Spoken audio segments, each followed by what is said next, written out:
Les Dunmire Ranch Company, McFadden, Wyoming.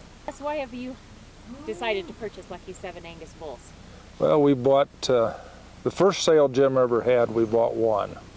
And brought him home, and it's pretty tough conditions, and he survived, thrived, did a good job. So we went back and bought more. Now we buy about 20 to 30 bulls a year from Jim. They're the only ones that we found that will work at our elevation and as tough a country as what we ranch in. They work here. They survive and do a good job. What makes you keep coming back? Well, the number one thing I think is Jim Jensen's honest. If he tells you something, that's the way it is. If you go to him before the sale and say, hey, this is what I'm looking for, I need a bull to AI heifers to, or want to breed cows or add weaning weight or whatever, he will show you which bulls. And if you say, well, I kind of like this bull, you say, well, that one might not work for you, or he's completely honest about his product. How do you use the feed efficiency? Well, or where does that come into play in your operation? Well, we calve late. We calve in mostly June. We run our calves over to yearlings, and then we take about half of those yearlings and feed them. So we're bumping up against this feed efficiency thing every time we turn around. Not only on the cow, but weaning the calf, coming back to this Laramie country to summer them, and then going to Nebraska over at Harrisburg to Darnell's and feeding them out. Feed efficiency is improving the bottom line of our product, from day one.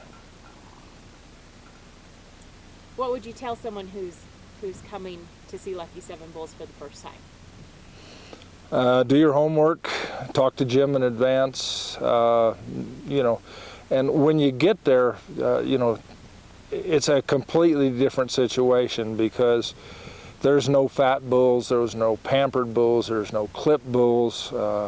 These bulls are in their everyday working clothes, and they've been roughed through. They're not thin by any means, but they're not fat, pampered bulls. So you get to see what's there. And you walk into that situation at Riverton, and there's 350 bulls in those pens. I mean, it's not something you can walk through and look at in an hour. It takes some time, takes some planning. And you're 100% Lucky 7? We are. We're running any Angus bulls we buy are Lucky 7 bulls. And then you're keeping your replacement heifers as well? Have for years. We've probably got, I would say that the 2,000 cows we run, I would say that 95, 98% of them are Lucky 7 genetics, and probably 50% of them go back 3 generations Lucky 7. Well, the nice thing about this is there's a lot of what you just talked about that it's hard for me to understand. Jim has to explain, what he's doing genetically and how this is working and stuff. But Jim takes all the chances. He puts things together.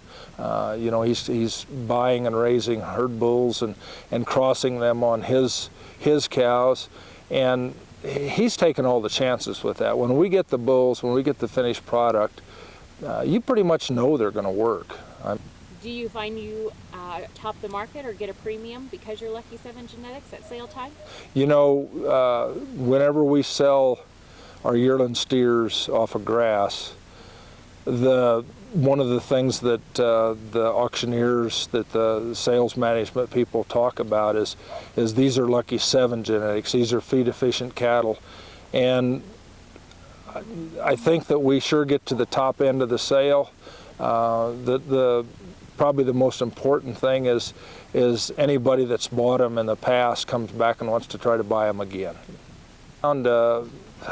Buying bulls or purchasing anything, it's got to work financially. I mean, we're not an oil company or a big corporation. We're a family ranch, and we've been here a long time, and in order to stay, for the kids to stay and the grandkids to stay, it has to be a sound financial decision, no matter what we buy.